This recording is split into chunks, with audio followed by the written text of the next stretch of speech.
something. Right. And I was missing that. 24 years in the military, you have that sense of connection with your brothers and sisters. And I said, well, I'll go give it a try. And my wife's a veteran too, and she said, well, I'll come with you. And she's one of my biggest supporters. So we went out, and the biggest thing I found was it gets you out of your head. You're too busy trying to figure out what a G and an E is, and you're like, where do my fingers go? You don't have time to think about anything else, which is where most veterans get into. They're in their head and you can't get out of it. So that was a game changer for me. The group, Music Healing Veterans, started about 2017-ish with a few guys, and it has grown exponentially to 3 chapters, one in Ottawa and one now in Kingston, and it's probably put about 300 people through their group. It's for all serving and retired veterans, all first responders who have visible or non-visible injuries. They come out, they give you a guitar, they give you a tuner, a bag, a strap, picks, anything you need to get started. You have to commit to 10 weeks of lessons. Now, it doesn't have to be 10 straight weeks. Life gets in the way. You just can't get out sometimes. Yep. Some people still have jobs. But as long as you finish 10 weeks, they take back that guitar they loaned you and they give you a forever guitar. Here you go, this is yours. We hope you stay and carry on and learn some more and be part of the family, which a lot of people are missing, and getting better. If not, that's cool. We're a non-for-profit, registered non-for-profit organization, so everything like everyone else is all donations. Yeah. So we have a core group of guys who are really fantastic players, and they're getting well known around the valley here. They play down at the waterfront.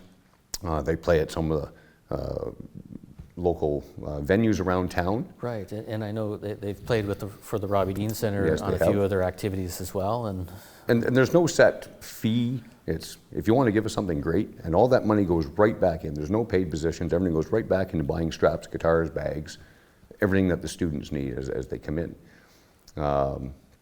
They've played, like I say, the local venues. They've played the Army Run, over 20,000 people. Wow. Like, they're just crazy how many people are there, and you're just terrified. You're sitting there going, I don't know, am I going to be okay?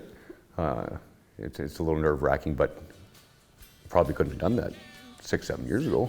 Right. So it gets those people out of like I say, out of their heads and doing these things and belonging to those group, and everyone there is so fantastic. And they're like-minded, that they're all just like you. So that just makes things so much better. And we have a great organization or affiliation with the Zion Lutheran Church here in Pembroke. They give us their whole basement. Okay. They believe in what the group is doing and saying, listen, we want to help you guys out too, so here's our whole basement to use on Thursday nights. Right. And we have different classrooms set up for beginners and intermediates and the performers and electric guitars, whatever you want to learn. It's just a really I can't say enough about it. I've been privy to a couple things. Like I say, it helped me out, but I know you've heard this one before, but I actually was at this little craft show in Pembroke, and it was October, it was cold, it was miserable, rainy, and we knew our guys were playing, so we went out to support them. We weren't that good to play yet. Yeah. And there's the boys underneath this sunshade there, trying to keep dry, and our poor drummer, Mark, they'd made up this makeshift little tarp for him because he's trying to play the drums out in the rain. He couldn't fit under the tent because of his gear. And we're supporting them and listening to songs, and I happened to look over and I saw this guy and his wife stand in the corner, and I said, the rain, or is he crying? And I said, Lisa, I think he's crying. And Scott Duffy, one of our guys, just set his guitar down in the middle of a song and walked over and grabbed this guy by the shoulders and went over and took him off the side and talked to him. And this guy was on the edge, which we found out later, quite a while later.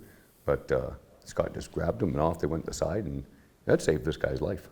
Right. In my mind, it definitely saved his life, and now he's a core, integral part of Music Healing Veterans, and that's the kind of thing that it does. Cost you nothing to come out. Just cost you a little bit of your own time, and get out of the house and come on out and see us. And sometimes that's the hard part, is getting out of the house and making that first step. But when I've seen you guys on stage many times, and I've seen the new guys come on stage, and then fast forward a year later, they're now more in front on stage, and they're loving what they're doing, and it's fantastic to see.